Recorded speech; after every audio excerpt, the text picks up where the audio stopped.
Cette vidéo contient du spoil. Bonjour à toutes et à tous les amis, c'est First, aujourd'hui on se retrouve pour l'épisode 13 de la review sur Aono Exorcist. Alors, je tiens à préciser quelques petites choses juste avant qu'on commence.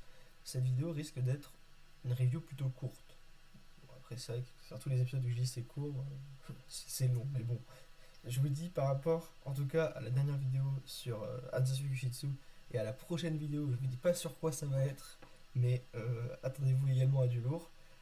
Cette vidéo va peut-être pas être ouf. Après, on va quand même analyser des choses sur Aono Exorcist, qui est un bon animé. On va voir ça tout de suite dans, dans l'analyse, mais clairement par rapport à la dernière vidéo ou la prochaine vidéo que je vous réserve, soyez au rendez-vous dans 2 jours sur l'épisode 14, vous serez pas déçus.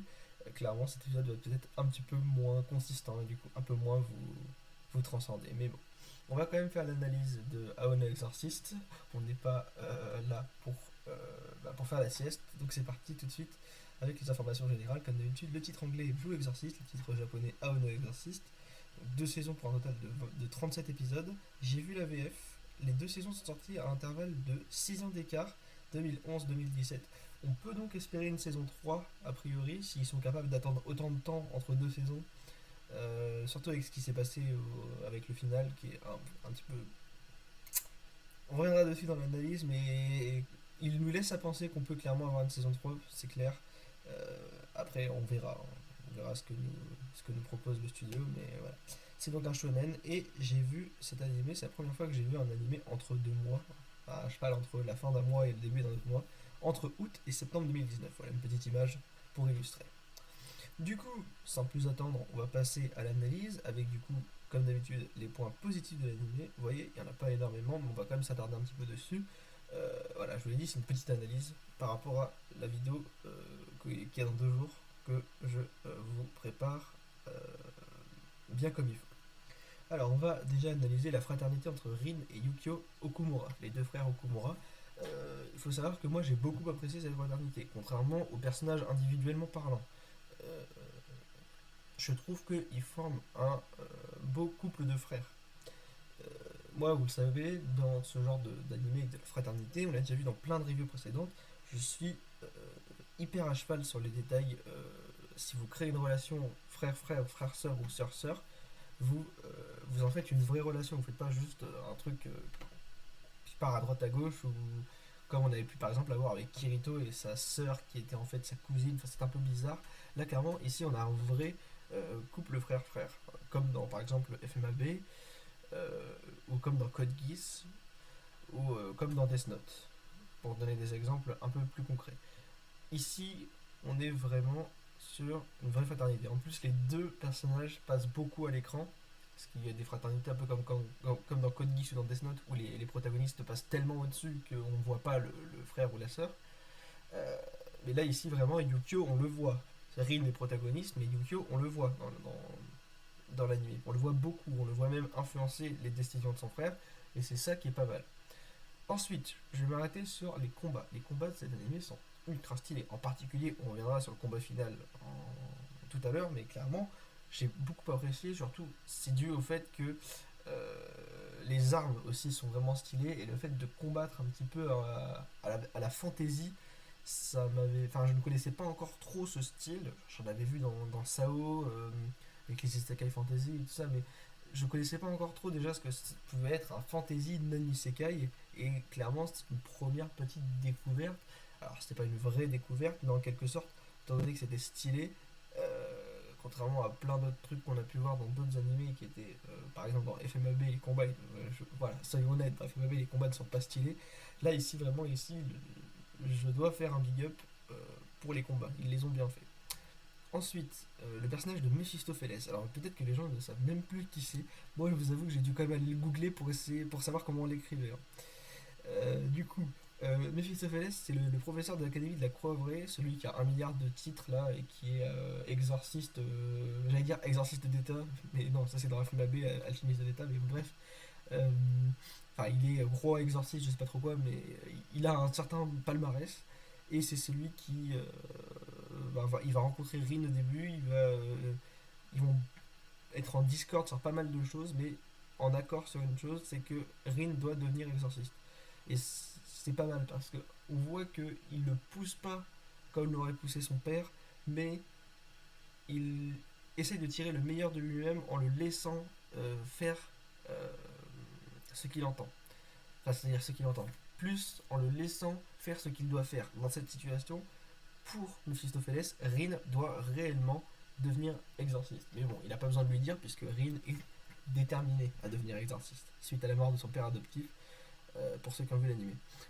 Ensuite, l'épée, du coup, comme je disais, c'est en lien avec les combats. Là, les deux derniers points, ça va être en lien avec les combats, ça revient au même. Mais l'épée du Komaken qui change l'âme de Rin, et ça en fait, s'il vous plaît, un vrai épéiste. Alors, oui, Kirito est un vrai épéiste, hein. Excusez-moi, est-ce que vous vous rappelez des noms des épées de Kirito? Non.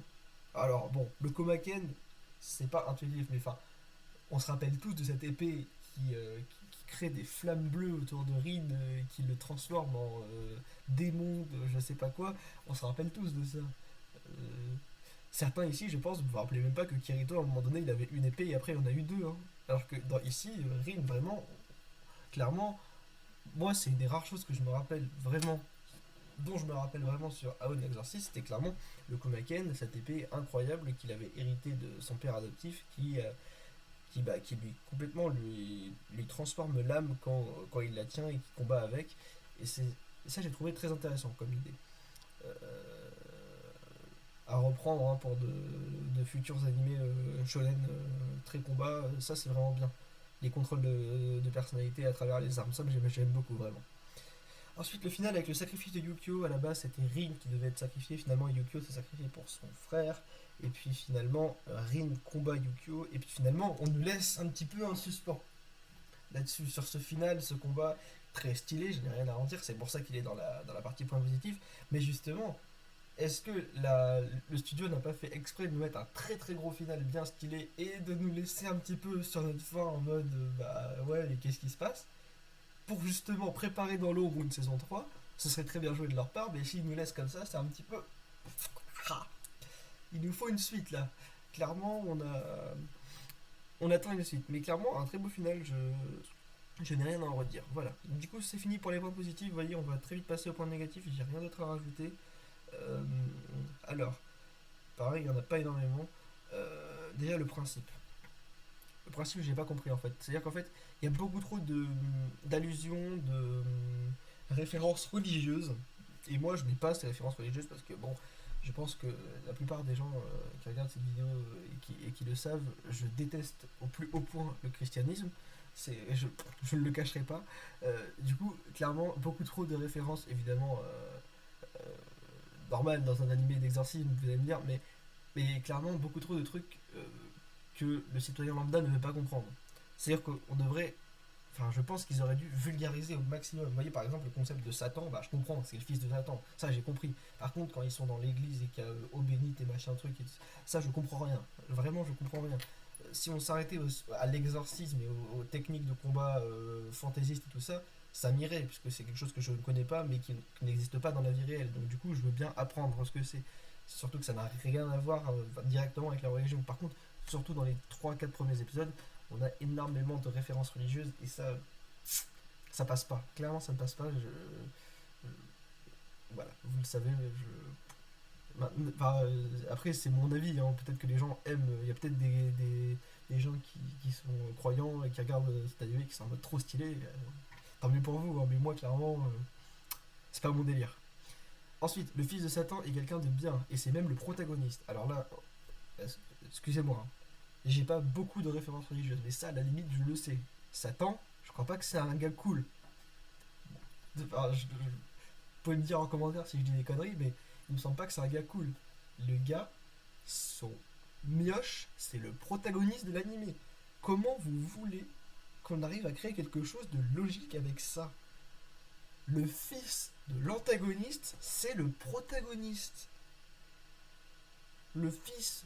Parce que si ça s'arrêtait là encore, ça pourrait être peut-être un petit peu récupérable tout ça, et puis on pourrait créer une vraie guerre entre Rin et Satan, parce que pour l'instant, excusez-moi, mais à l'écran, on n'a pas vu Satan, et c'est un petit peu compliqué, parce que c'est quand même un petit peu l'antagoniste qu'il faut buter.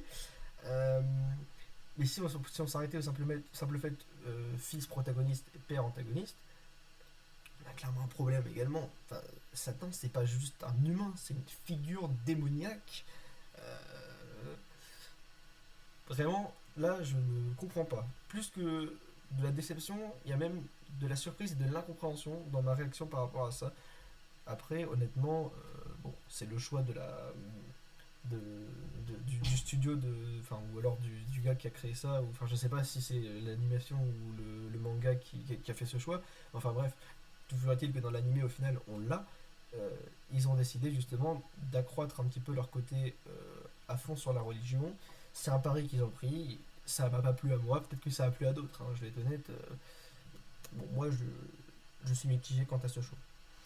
Ensuite, une énorme difficulté pour reconnaître les antagonistes. Alors, je l'ai dit juste avant, l'antagoniste principal, c'est Satan. Par contre, dans l'animé, si c'était juste tout le monde combat Satan, l'animé serait fini depuis longtemps.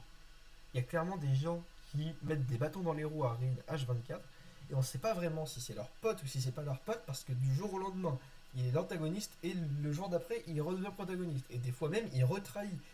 Et ça fait Ravaillac, vous voyez. Le gars, il trahit, il revient, il retrahit, puis il revient. Et puis on ne sait plus avec qui il est. Puis en plus, il y a des personnages, il y a des triplés, je crois, on reconnaît pas laquelle est laquelle. Enfin, excusez-moi, mais faites un truc clair. Vous mettez 15 000 persos, et puis derrière, vous leur faites faire n'importe quoi, et puis on se retrouve là avec ce final justement sur les bras, un petit peu en mode tenez, pour me faire pardonner. Voilà, exactement. Du coup, voilà, j'ai pas trop aimé. Ensuite, la transition entre les deux saisons, elle était inexistante. Moi, j'aime pas ça. Sachez-le, il y a des façons de faire au niveau quand on propose un animé qui a plusieurs saisons pour, pour passer d'une saison à l'autre. Alors, je me suis pas trop plaint pour l'instant sur les animés bi-saisons qu'on a eu. Pour l'instant, on n'a pas eu plus que deux saisons dans les reviews, mais vous allez voir qu'il y a des animés derrière que j'ai regardé qui ont plus que deux saisons, jusqu'à quatre saisons maintenant. Euh, mais bon, pour l'instant, on en a que jusqu'à deux. Et clairement, j'ai pas aimé comment ils ont fait. En fait, c'est-à-dire qu'en fait, on nous laisse comme ça, pouf, et on nous reprend le lendemain. Moi, ça pourrait très bien être une transition d'épisode, vous voyez, c'est pas une transition de saison, c'est-à-dire ça ne justifie pas la sortie d'une autre saison. Pour moi, le final d'une saison, c'est pas le plus important, c'est le final tout court qui est le plus important. Et pour l'instant, on a eu un vrai final tout court, même si justement, c'est pas vraiment la fin et qu'on peut supposer qu'il y aura une saison 3. Mais enfin, la saison 1, enfin le moment où la saison 1 finit, moi je suis incapable de vous dire quand c'est. Hein. Tout ce que je peux vous dire, c'est que c'est à l'épisode 25 apparemment. J'ai regardé sur les, les- sur les stats de ma malle, mais clairement, je ne sais pas ce qui s'est passé à l'épisode 25, qui justifie qu'on change de saison. Et justement, je trouve que c'est un peu du coup, ça va de pair avec un petit peu le fait qu'ils aient bâclé l'animation, enfin pas bâclé l'animation, mais qu'ils aient beaucoup trop euh, accentué euh, sur le côté religieux de l'animé. C'est clairement en fait à la fois là-dessus et à la fois sur la transition de saison, on voit qu'il y a clairement des lacunes dans l'animation. Après, ça veut pas dire que l'animé est pas bien fait, et les péripéties sont sympas et tout ça, mais vraiment, je me suis pas attaché de ouf à cet animé, je me suis pas attaché déjà à Rin et Yukio, je l'ai dit en intro, c'est un très très très beau couple frère, par contre, enfin de deux frères, mais clairement, par contre, les personnages individuellement m'ont pas fait kiffer quoi. Bon, les combats sont stylés, mais sans plus, vous voyez. Euh, c'est pas vraiment le shonen qui m'a transcendé par rapport à la dernière vidéo sur Aka ou à la prochaine vidéo que je vous prépare. Petit teasing, ce sera sur un shonen également. Donc, du coup, donc, ouais, clairement, ce shonen là, il me restera pas gravé dans ma mémoire. Voilà. Et du coup, justement, par rapport au fait que cette saison 1, avec le plot, tout ça, c'est un petit peu moins bien, et par rapport au fait que le final de la saison 2 m'a un petit peu donné envie de voir la saison 3, eh bien, il va se passer un phénomène qu'on n'a pas encore vu sur ces reviews, c'est-à-dire que ça va se voir sur la note, et il va y avoir, messieurs, dames, une note différente à la saison 1 et à la saison 2. J'ai mis 6 à la saison 1 et 7 à la saison 2 pour une moyenne du coup de 6,5 sur 10. Et enfin, le truc de moyenne générale sert à quelque chose et pas juste répéter bêtement le score qu'il y avait au-dessus. Voilà. Premier écart de 1 point entre les deux saisons. Clairement, je pense qu'il est mérité. Parce que je pense que surtout vraiment la saison 1 n'a pas été bossée à fond, alors que la saison 2, il y a pas mal de péripéties plus intéressantes que la saison 1 et surtout ce final qui est vraiment plus travaillé, beaucoup plus travaillé que par exemple le début de l'animé.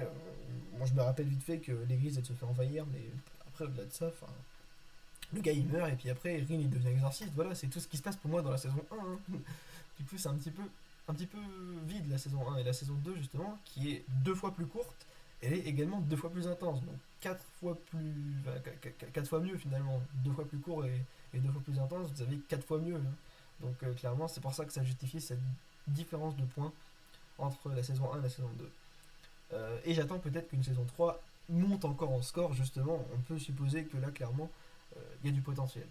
S'ils font une vraie saison 3. Voilà. Donc, ben, la review va s'arrêter ici. J'ai rien d'autre à rajouter sur cette petite review sur Aon Exorcist. N'hésitez pas à laisser votre avis, que ce soit en pouce bleu ou en commentaire, à vous abonner à la chaîne YouTube si ce n'est pas déjà fait, et à euh, partager avec vos amis, évidemment.